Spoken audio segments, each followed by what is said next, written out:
Yep, as you guys read in the title, I just, for the first time in my life, hit the 800 or higher credit score club. And guys, now that I'm here in the club, I can honestly tell you it's not exactly what you think it is. Hey guys, welcome back to the channel. Welcome to another video. Love to see everyone back here for another one. And thank you to my returning subscribers, the people who have shown me love from day one. I genuinely appreciate you guys. Love you so much. Thank you, thank you, thank you. Now, before we talk a little bit about what it's like to be in the 800 or higher club when it comes to credit scores and just credit scores in general, go ahead and make sure and give me a like for the video as it helps the channel grow.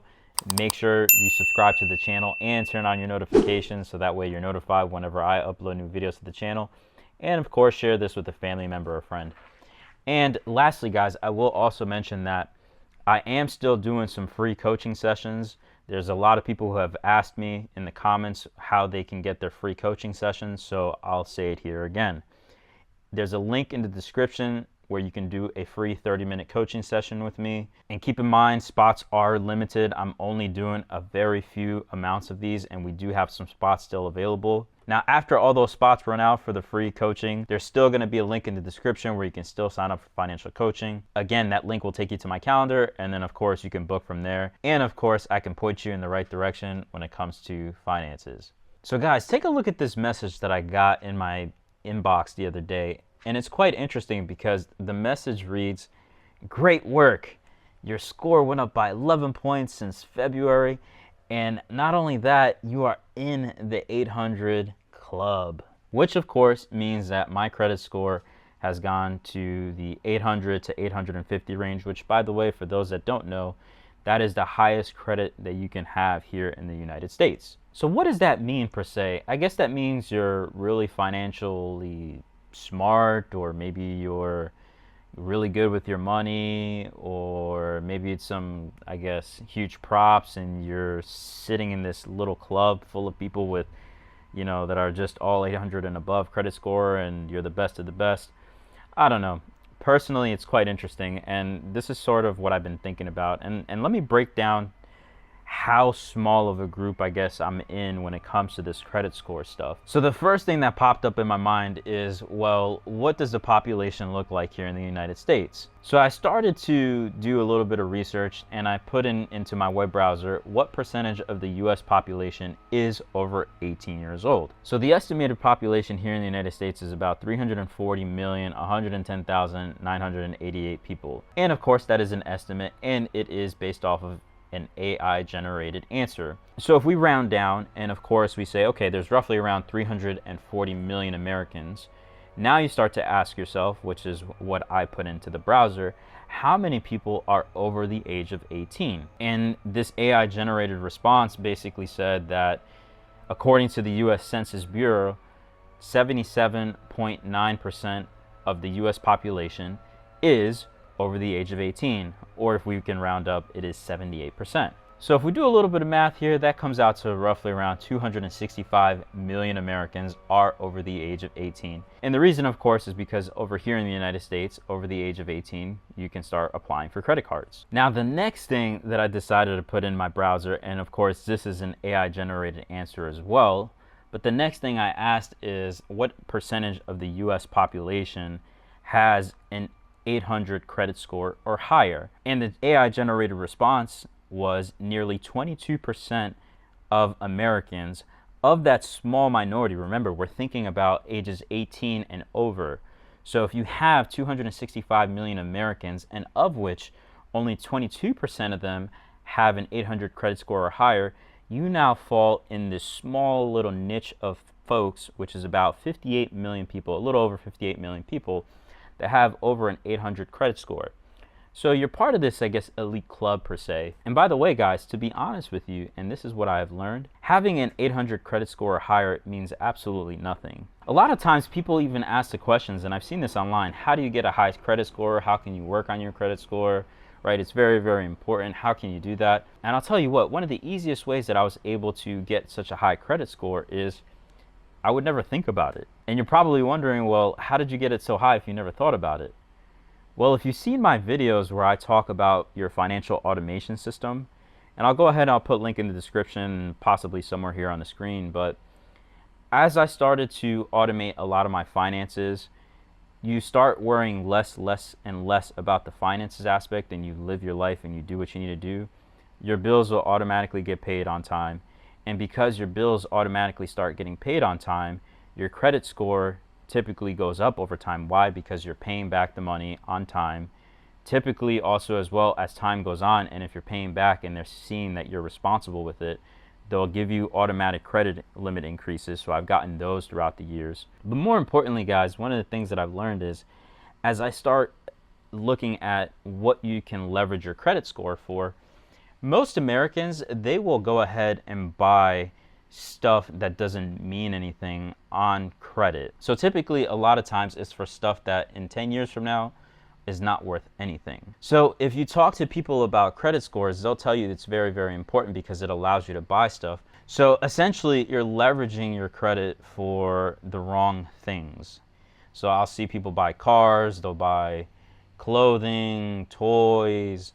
I mean, the list goes on and on when it comes to a credit score. And which is one of the things that I started to realize, that even having this high credit score, which allows me to have the best loans and the best interest rates on loans, should I say, all it really is the gamification of you having to have this number be so high, right? You're actively working for this number and you're borrowing money, paying interest to somebody else to then repeat the cycle over and over again to increase your credit score, to continue to buy more and more stuff that doesn't really matter over time.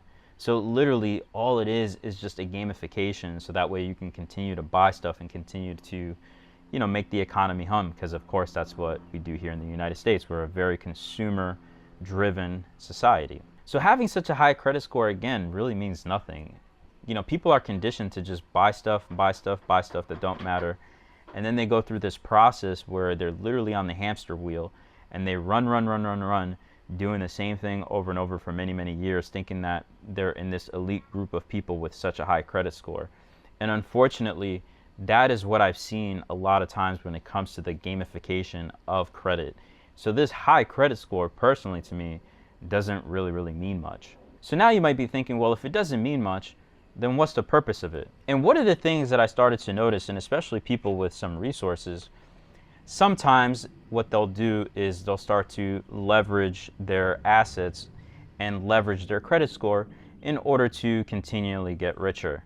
So what do I mean by this? Now, I'm not suggesting that you do this, but here's an example of how people will leverage their credit, and they will leverage their assets in order to get ahead financially. So let's say that you and I are going into this car dealership and we're looking to buy, let's just say, the latest Toyota Camry, whatever that can be. Number one, because I have a higher credit score, that means I will get the lowest interest rate possible compared to most people, right? So people with less of a credit score. But typically people with resources, they're not looking at financing the vehicle because they don't have the money for it.